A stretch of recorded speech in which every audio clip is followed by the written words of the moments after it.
Mesquite Police Department made upgrades to one of its interrogation rooms for sexual assault and domestic violence survivors.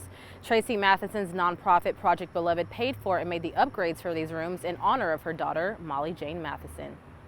Well, we have installed a soft interview room, which basically means taking their existing interview space and giving it a facelift or a makeover, but taking into account trauma and its impact, and we call it a trauma-informed response.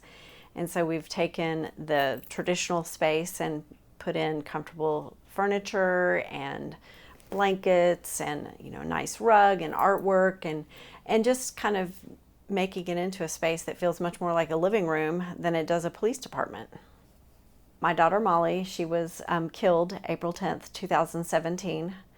And so that sort of set me on this journey I never wanted to take, is what I tell people. And I decided I'll start a nonprofit. And so I started Project Beloved, the Molly Jane mission, a year after she was killed in 2018. Our mission is to educate, advocate, and collaborate to change the conversation about sexual assault and empower survivors to find their voices. And we identified some initiatives that we could do that would speak directly to our mission. And so we do Beloved Bundles, which we partner with rape crisis centers and SANE departments around the country, providing them with a Beloved Bundle.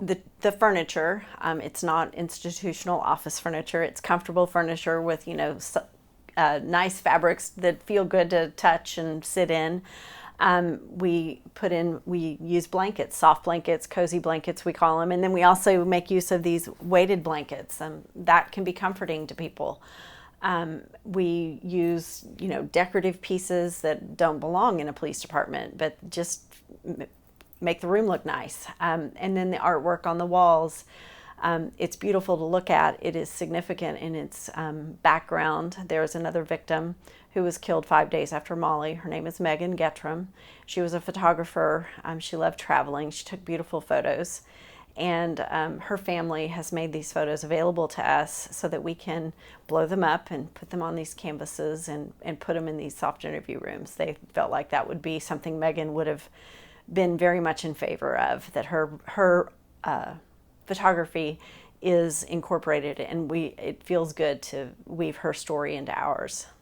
These rooms are very important just because a lot of the crimes that we deal with in sex crimes and family violence, domestic abuse, these rooms are important for our victims are going to be talking about a lot of sensitive stuff and stuff that's kind of intimate to them, or they may be embarrassed about or feel shame about. And this just further kind of calms everybody down. It makes it seem more like a living room setting to where